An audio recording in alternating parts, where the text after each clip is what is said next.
Hello, everyone. I'm Cathy, and I'm a student in the post-bac medical program. Like all of my peers in the program who are on the non-traditional pathway to healthcare, I at first did not want to pursue a career in medicine. I was an international studies major and a Russian studies major, and I was dead set on working in the foreign service and becoming a diplomat. Growing up, I never lived in the same place for longer than 3 to 4 years. I was moving constantly between different states and overseas in Thailand, and to be okay with not having a stable place to call a hometown, I prioritized making connections with people I met everywhere that I lived. And I made sure I made connections and found similarities with people that I made friends with. And I loved how no matter where I was and no matter the background of the people I made friends with, I'm sorry, this is so repetitive, that we were all the same and had common humanity. And so that inspired me to pursue a political path in which I can use that understanding to make a positive change in the world. And so when the opportunity came for me to study abroad in St. Petersburg, Russia, the spring semester of my junior year, I pounced on it. I wanted to go so badly, and I was dreaming of diplomacy. So before I knew it, I was on the plane to St. Petersburg, and in February of 2022. So the first few weeks of that study abroad, it was really amazing. My classroom was in the Hermitage Museum, which has the world's largest collection of paintings. And every day was a new adventure where I got to travel with my classmates to an Orthodox cathedral, or really test the limits of how much a Russian McDonald's can put mayonnaise in hamburgers. But before we knew it, everything just completely changed all of a sudden. Morning of February 24th is when I will never forget. I woke up with my phone buzzing just nonstop from a slew of text messages from my friends and family who were concerned out of their minds. Confused, I was just looking through my notifications until my heart stopped when I read the breaking news of Putin's announcement of the special military operation in eastern Ukraine and the explosions that were happening in Kiev. And so the moment I stepped out of my host mom's apartment, I could instantly feel the electric undercurrent that was rippling through the city. It was almost as if like the whole of St. Petersburg was holding its breath in shock. Everyone wanted to know what was happening, like, why is this happening? What's going on? What's going to happen in the next few days? And then by the evening, St. Petersburg was completely different. There were armed military vehicles going down the street. The sidewalks were flooded with military police. And at that point, the US Embassy in Moscow were sending out a slew of emails saying, because of the Russian government, you're not going to be able to provide a lot of aid if you guys get into an emergency situation. So you guys better stay out of any protests or and avoid any conflict. As the days went on, I saw thousands of people protesting against the war and thousands of people getting arrested. The Russian ruble crashed, and I lay in bed every night listening to my host mom cry over the phone because her family was in Ukraine and she didn't know what was going to happen to them.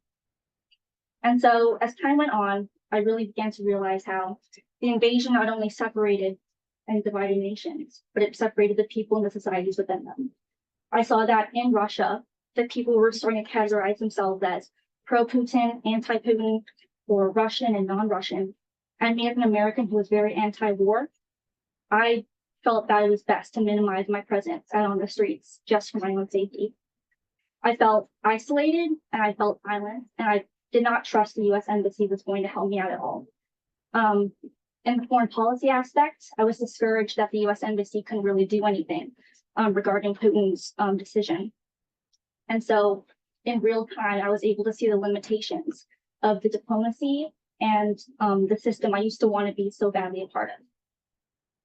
So to make ourselves feel better, my friends and I decided to go to bars because like that's what you do. And so that bar trip was a really pivotal moment for me in changing, wanting to go into foreign policy and then going into healthcare for two reasons. One, when I was at the bar, I cut my finger really badly.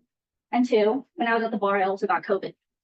So in the first instance, when I went to the bar, my friends and I, we just stayed in a corner, just kind of avoiding everybody, just keeping to ourselves. And then for a few drinks in, I don't know why, I stuck my finger inside of a beer can. And I twisted my finger. I don't know why. I didn't even realize what was happening. Nobody saw like the blood that was streaming down my arm until the group of young Russians who were sitting right next to us stood up and said something. They said, "Hello, you're bleeding," in Russian. And then they ran to the bar. One of them got paper towels for me to stem the bleeding. Another one ran to buy me a shot of vodka. And as they were helping patch up my finger, all of the perceived boxes and barriers I saw that were between people kind of melted away, as my injury allowed, was a gate that allowed for the two groups of us to start conversing with each other. They were interested in why we were studying in Russia. I was interested in their jobs, their livelihood. And so that was really the first time since the invasion where I was able to have that cross-cultural, interpersonal connection that I had cherished since I was young. And then the second instance, a few days after that bar, I was feeling ridiculously ill. I don't know what strain of COVID had manifested itself as it made its way around Russia, but even though I had 2 shots of the Pfizer vaccine, that did not feel good.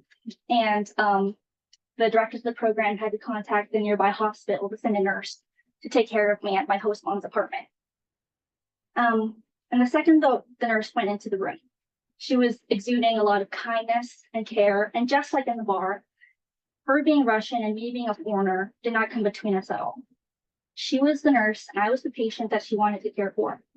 And while she was there taking care of me, asking me questions, taking my temperature, getting my PCR test, and just asking me about my day and how my life was, I was feeling a real sense of comfort and normalcy, even though I also felt like I was going to die.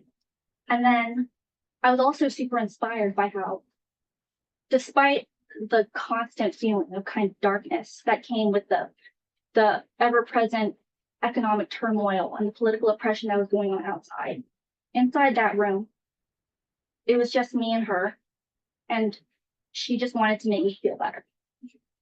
And so after we left the country and we came home, which was a huge shock, it was just juxtaposition going from Russia back to America, I was able to reflect on my time. I still loved the people and the language and the culture, but I was completely disillusioned by foreign policy at that point. But then I thought about those moments in the bar and with the nurse, and those were really just the bright spots in the darkness of the invasion. I realized that I wanted to be that person to other people, who's able to help someone, whoever they are, whatever they believed in, whatever the craziness going on in the world, and have the ability to help them. And that's why I pivoted towards medicine and why I applied to the postdoc. Thank you.